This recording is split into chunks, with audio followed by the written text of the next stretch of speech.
सत्कार होणार आहे। तर ओंकार मामा यांना मी विनंती करतो की त्यांनी या ठिकाणी कार्यक्रमाचं प्रस्ताविक मांडावं। श्री गुरुभ्यो नमः। यामाहुः सर्वलोकानां प्रकृतिं शास्त्रपारगाः तां धर्मचारिणीं शम्भोः प्रणमामि पुनः। प्रथमतः गणाचार्य मठ संस्थान सिद्धयोगी शिवाचार्य स्वामीला नमन करून आजच्या या रुद्र शिबिराचं प्रास्ताविक जे माझ्याकडे दिले आहे त्या संबंधात बोलणार।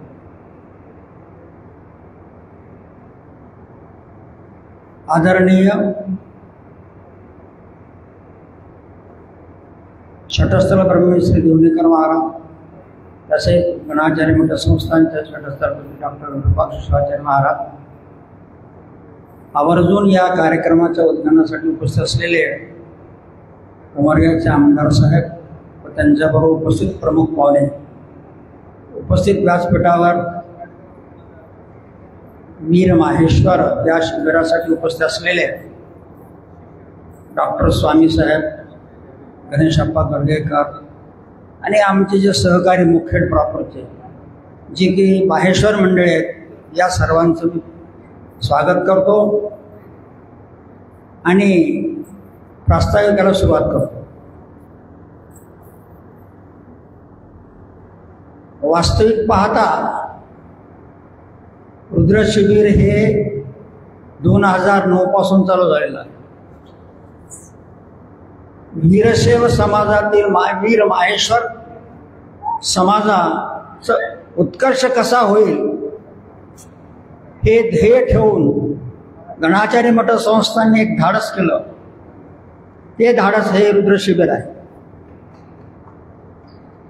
सुरुवातीला महाराजांना आम्ही कल्पना दिली किंवा वीर माहेश्वर समाजामध्ये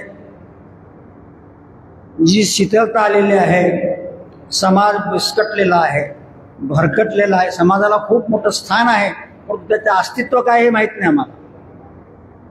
आणि ते अस्तित्व जाणण्यासाठी, ती निर्माण करण्यासाठी गणाचार्य मठ संस्थांनी हा पुढाकार घेतलेला आहे। 2009 पासून सातत्यानं जर मधले 2 वर्ष सोडले कोविडचे, तर सातत्यानं रुद्र शिबिर हे चालूच आहे। आपल्या शासनाला देखील युवाला पोचण्याची जबाबदारी आहे, तसंच संस्थांना देखील वीर माहेश्वर समाजातील मुलांना सुसंस्कृत करण्याचं ध्येय आहे आणि ते ध्येय पार पाडण्यासाठी आम्ही शिबिर घेतलेलं आहे।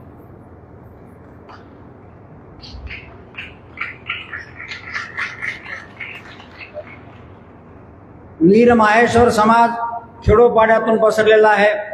त्यांच्या मार्फत विधिवत पूजा आचार सगळं केलं जातं, परंतु त्याच्यात काय आहे काय नाही हे अद्याप 2009 पासून समजलेलं नव्हतं। परंतु सुदैवानं 2009 पासून गणाचार्य मठ संस्थांनी धाडस केलं आणि आज विस्तीर्ण असं हे शिबिर आपण पार पाडत आहोत।